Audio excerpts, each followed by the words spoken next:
حنفی کا تمہیں تعارف کروائیں۔ الہدایہ یہ فقہ حنفی کی معتبر ترین کتاب ہے۔ اردو میں اس کا ترجمہ مفتی جمیل نے کیا ہے، جو دارالاشاعت کراچی سے چھپا ہے۔ اس کی پہلی جلد میں لکھا ہوا ہے ان الہدایۃ کالقرآن، یہ ہدایہ قرآن کی طرح ہے۔ اللہ کی قسم ہے، یہ تورات، زبور، انجیل آسمان سے اترنے والی کتابیں ہیں، لیکن ہمارا عقیدہ ہے کہ یہ آسمانی کتابیں قرآن کی طرح نہیں ہے، لیکن ان کا یہ عقیدہ و نظریہ ہے کہ یہ قرآن کی طرح ہے۔ کہ ان ائمہ کے ماننے والوں پر ہی نہیں، ائمہ کے ماننے والے جو ہے انہوں نے ان ائمہ کے ساتھ کیا سلوک کیا ہے؟ ان ائمہ کے ساتھ وہ عقیدت، وہ محبت رکھی ہے جو صرف رسول کے لیے جائز ہو سکتی ہے، اور ان ائمہ کی کتابوں کے ساتھ وہ سلوک روا رکھا ہے جو قرآن کے ساتھ ہونا چاہیے تھا۔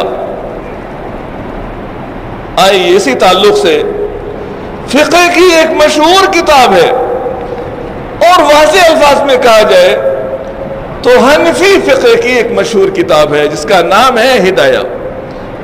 پڑھے لکھے لوگ یا عام لوگ بھی کس کتاب سے واقف ہے جانتے ہیں کہ ہدایہ حنفی فقہ کی مشہور کتاب ہے، اور تعریفی کلمات کہے جائیں تو آپ کہہ سکتے ہیں کہ یہ بہترین کتاب ہے ان کے اعتبار سے۔ لیکن کتنی اچھی کتاب ہے، کتنی بہترین کتاب ہے، کتنا درجہ اس کتاب کا ہونا چاہیے آپ تصور کر سکتے ہیں؟ آئیے آپ کو یاد دلایا جائے کتنا مبالغہ اس کتاب کے اس سلسلے میں کیا گیا ہے۔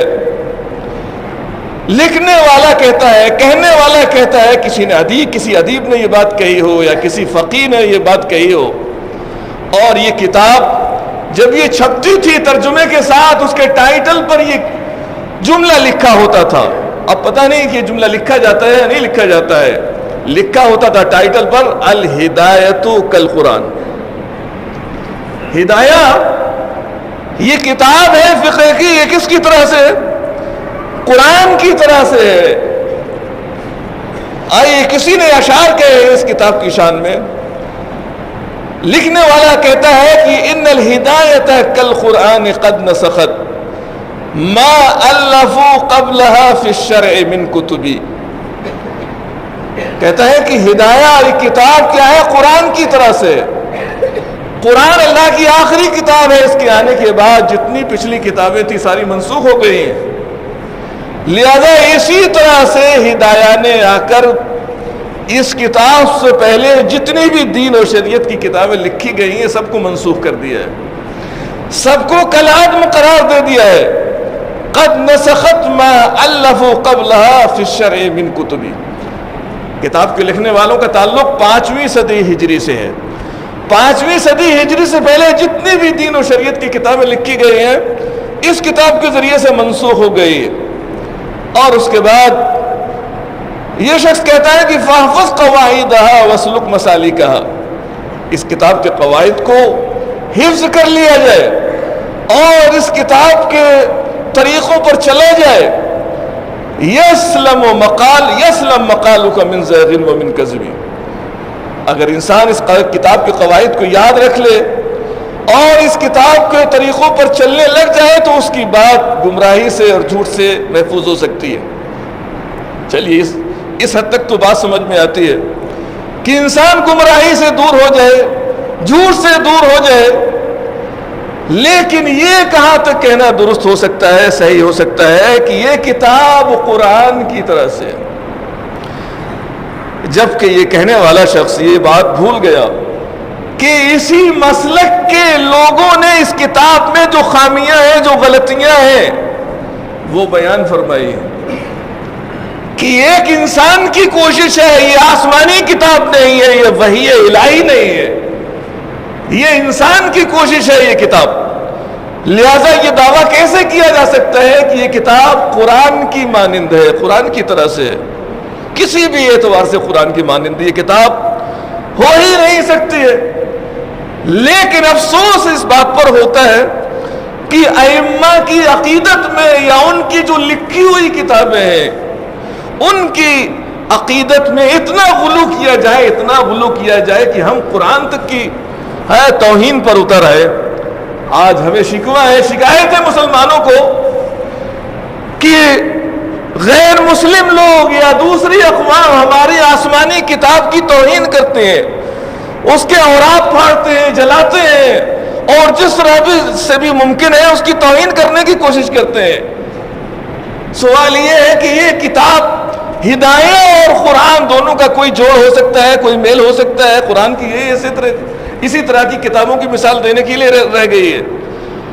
قرآن، یہ امام شافعی کی فکر دیکھیے، امام شافعی نے کہا کہ قرآن ایک واحد اس روئے زمین پر ایسی کتاب ہے کہ اس میں کوئی غلطی نہیں ہو سکتی ہے، اس کے مثل کوئی کتاب دنیا کی نہیں ہو سکتی ہے، کتنا ہی اونچا مقام، اونچا درجہ رکھتی ہو۔ اور ہم طلبہ کو پڑھاتے ہیں اور آپ کو بھی سمجھاتے ہیں کہ قرآن کے بعد سب سے صحیح کتاب صحیح بخاری، صحیح مسلم ہے، لیکن کب کہی جاتی ہے؟ قرآن کے بعد سب سے صحیح کتاب، اس امت کا اتفاق ہے، اجماع ہے، صحیح بخاری ہے، صحیح مسلم ہے، لیکن کہا یہ جاتا ہے کہ قرآن کے بعد اس کا درجہ آتا ہے، لیکن علماء نے یہ نہیں کہا کہ قرآن کے برابر اس کی حیثیت۔ لیکن افسوس ہوتا ہے کہ ائمہ کی لکھی ہوئی کتابوں کے سلسلے میں اتنا غلو کیا جائے، ان کو مقدس ہونے کا درجہ دیا جائے، اور یہی ایک کتاب نہیں ہے۔ بسم اللہ الرحمن الرحیم۔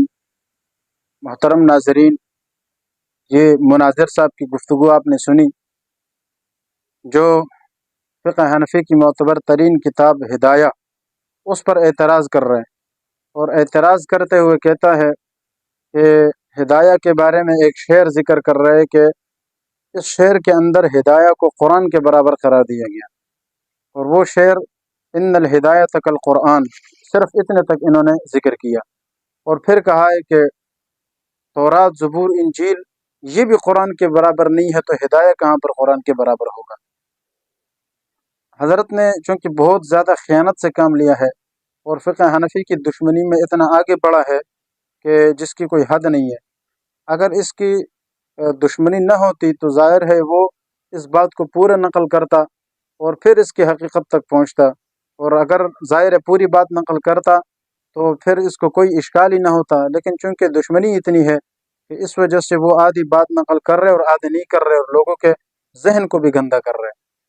میں آپ کے سامنے اسی ہدایہ کی جو شعر یہ ذکر کر رہا ہے، میں وہ آپ کے سامنے ذکر کرتا ہوں۔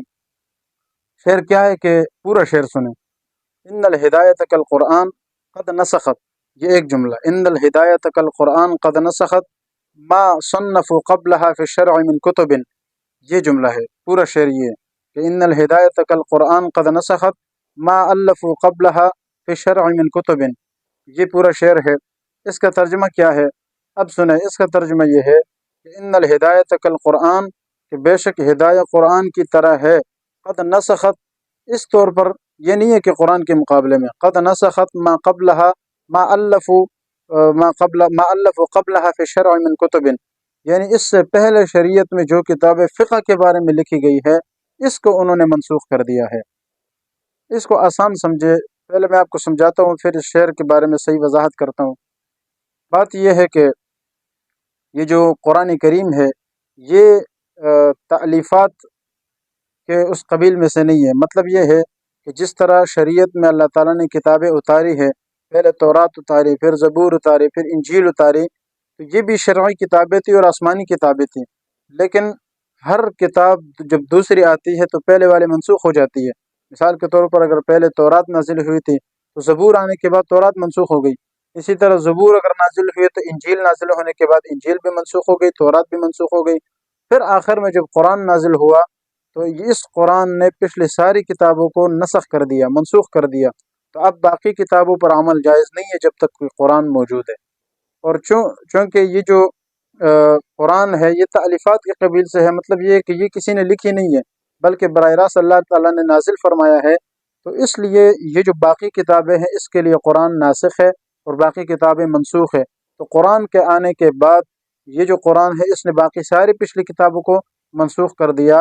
تو جب قرآن کا یہ معاملہ ہے تو ایک جو شاعر ہے وہ اس ہدایہ کی تعریف کرتے ہوئے یہ کہتا ہے، یعنی صرف تشبیہ دیتا ہے، یہ نہیں ہے کہ قرآن کے مقابلے میں اس ہدایہ کو پیش کر رہے ہیں، بلکہ صرف تشبیہ دیتا ہے کہ جس طرح قرآن نے پچھلی کتابوں کو، آسمانی کتابوں کو منسوخ کر دیا، تو ایسے ہی ہدایہ جو کتاب ہے یہ بھی فقہ حنفی کے اندر ایسی معتبر ترین کتاب ہے کہ اسی فقہ حنفی کے مسائل پر جو پہلے کتابیں لکھی گئی ہے ان ساری کتابوں کو اس نے آ کر منسوخ کر دیا۔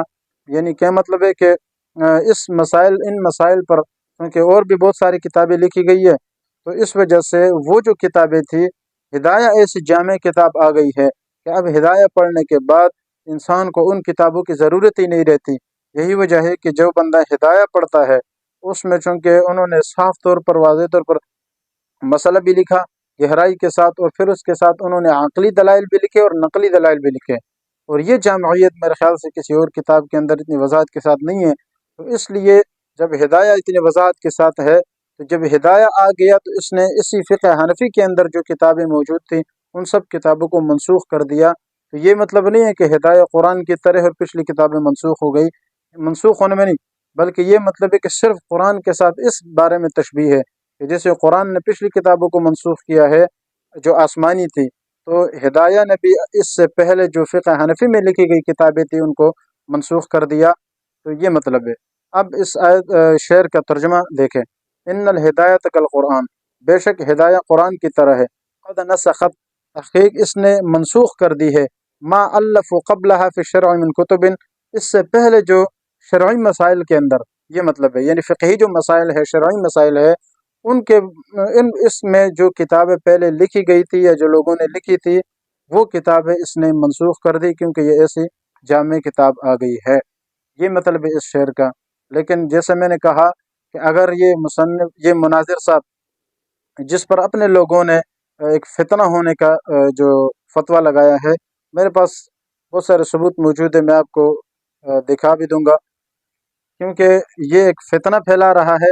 اس لیے فقہ حنفی کی دشمنی میں، امام اعظم ابو حنیفہ رحمہ اللہ کی دشمنی میں انہوں نے کیا کیا ہے کہ ایک جو پورا شعر تھا اسی کو آدھا نقل کر کے اپنا ایک بغض اور اپنی گندگی کو ظاہر کیا ہے اور لوگوں کی ذہنیت کو بھی خراب کیا ہے۔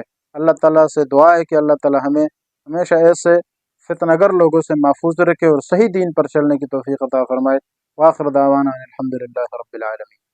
يرفع الله الذين آمنوا منكم والذين أوتوا العلم درجات والله بما تعملون خبير۔